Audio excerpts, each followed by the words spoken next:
Alors concrètement, faut-il participer à tous les concours blancs qu'on vous propose, que ce soit votre tutorat ou votre prépa?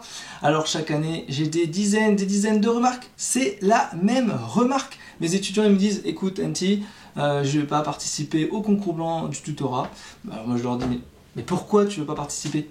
Ils me disent, en fait, ce qui se passe, c'est que j'ai cumulé beaucoup trop de retard, il y a tel ou tel chapitre que j'ai pas vu, et si j'y participe, je vais encore avoir plus de retard, donc je préfère réviser.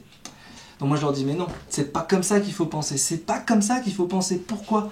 Parce que vous êtes logés à la même enseigne. Donc ce qu'il faut vraiment bien comprendre, c'est que oui, peut-être t'as pas vu tel ou tel chapitre, ok, c'est pas grave. Tu vois, l'objectif, tu dois comprendre, c'est que le tutorat ou votre prépa fait ce concours blanc pour vous aider à savoir votre niveau à un instant T, d'accord? À un instant T, c'est-à-dire que, bien entendu, tu vas pas voir tous les chapitres. Si c'est fait un peu, genre un mois avant votre concours, c'est évident que tu n'as pas pu tout réviser. C'est normal. Ça te permet juste d'avoir un petit niveau, de savoir où est-ce que tu en es, d'accord? Donc si par exemple tu as vu tel ou tel chapitre, tu es super bon sur ce chapitre-là, et qu'au final, au concours blanc, tu te vautres, tu sais pourquoi. Il y aura des pièges de QCM que tu es peut-être tombé dedans, et tu ne referas plus ces pièges pendant le concours. Chose que tu n'aurais pas pu savoir si tu n'as pas fait le concours blanc, ça c'est clair. Et puis, il y a un truc qui est évident, c'est que les chapitres que tu n'as pas vus, tu sauras exactement lesquels tu n'as pas vus ou lesquels il faut approfondir. Voilà. Donc c'est pour ça que je vous conseille vraiment de participer à tous les concours blancs qu'on vous propose. Tutorat, prépa, faites les concours blancs. D'accord? Alors, pour faire les concours blancs, inscrivez-vous et surtout allez-y. D'accord? Ça c'est important. Allez-y. Une fois que vous avez dit j'ai bon, j'y vais, vous le mettez sur votre plage horaire et vous dites c'est bon, j'y vais. C'est bon, j'y vais et là je vais être focus pour préparer ce concours blanc comme si c'était votre petit concours. Voilà. Alors bien entendu, ce que je vous déconseille de faire avant ce concours blanc, c'est de travailler comme un dingue la veille. D'accord? C'est super important, ne travaillez pas comme un dingue. Faites comme si vous allez avoir effectivement un contrôle de plus. D'accord?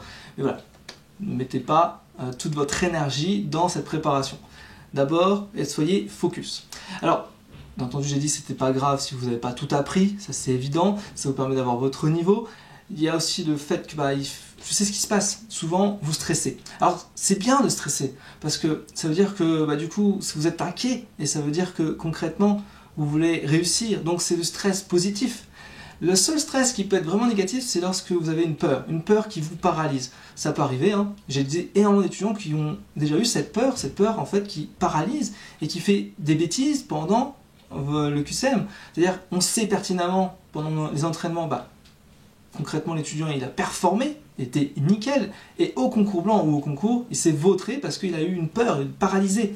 Alors ça arrive, pourquoi? Parce que on se pose cette question-là, chaque item on se dit il est faux, d'accord?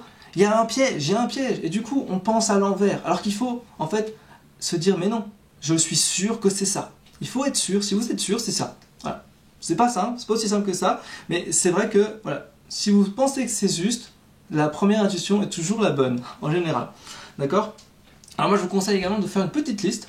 Ça c'est vraiment intéressant parce que si on vous demande par exemple de prendre un feutre, de prendre un stylo, de prendre une calculatrice, bref, vous faites votre liste pour rien oublier pendant le concours blanc, et bien entendu, doublez. D'accord? Si on vous demande une calculatrice, prenez une deuxième. Moi personnellement, j'avais déjà eu un problème pendant un concours, et j'étais bien content d'avoir la deuxième calculatrice. Donc je vous conseille vraiment de tout doubler, d'accord? Tout doubler votre liste. Ça c'est important. Et si vous faites votre concours blanc dans un grand amphi, il y a du monde, je vous conseille d'éviter de discuter avant ce concours blanc, sauf si pour vous rassurer avec un petit groupe d'amis que vous connaissez bien. Mais concrètement, ce qu'il va falloir faire, c'est être focus sur vous-même. Intérieurement, vous êtes focus comme ça sur vous-même, voilà. Et puis, vous vous dites, je vais tous les éclater, hop. Vous restez focus, vous regardez personne, d'accord? Vous regardez personne, vous restez focus pendant l'épreuve, et puis, vous savez exactement ce qu'il faut faire. Estimez votre temps, bien entendu, ça c'est hyper important, il faut estimer votre temps. On vous donne 60 QCM, vous avez 1 heure, c'est donc 1 minute par QCM, d'accord? Et pas 1 seconde de plus. Enfin, on va dire plus 5 secondes s'il y a des QCM qui ont été plus rapides, d'accord? Et ça c'est important, il va falloir que vous puissiez être en mode machine, d'accord? Donc c'est pour ça que les concours blancs c'est bien, ça vous permet de structurer ça. Et donc moi ce que je vous conseille de faire pour bien préparer un concours blanc, c'est également de se mettre en mode machine, c'est-à-dire En soi, c'est tout simplement tous les dimanches, tous les week-ends, c'est vous qui décidez. Vous allez prendre une plage horaire de 1 heure, peut-être 2 heures, et vous vous mettez en condition, comme si vous faites un concours, d'accord? Ça vous permet de vous préparer davantage pour un concours blanc, puis pour le concours. Voilà. Donc voilà, donc si j'avais vraiment un conseil à vous donner, c'est de participer à tous les concours blancs, hein, que ce soit votre tutorat ou votre prépa. Et d'ailleurs, nous, on organise régulièrement des concours blancs, environ 2 concours blancs par semestre. Donc c'est en description, si jamais il y a un concours blanc qui est organisé, vous avez un lien qui est en description, tu pourras d'ailleurs y participer. Alors ce qui est super intéressant avec ces concours blancs que nous on organise, hein, tout est en ligne, d'accord?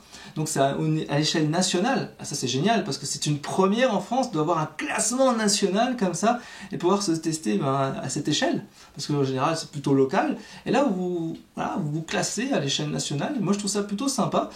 Et ce qui est intéressant, c'est que à l'issue de chaque épreuve, vous pourrez télécharger donc les sujets et les corrections en PDF.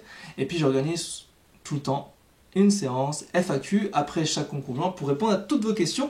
C'est super intéressant parce que du coup, vous pouvez voir vos pièges de QCM. Nous, on a assez vicelard, mais on va vous donner en fait tous les pièges possibles. Donc c'est vraiment pour vous entraîner à max, d'accord? Et là, vous pourrez avoir, waouh, une échelle d'entraînement de dingue, d'accord? Vous deviendrez des machines, ok? Donc voilà, je vous conseille vraiment d'y participer, hein. Donc s'il y en a un qui est organisé, c'est en description. Voilà, pour ma part ce sera tout, je te souhaite une excellente journée, à très vite, révise bien, ciao ciao ciao!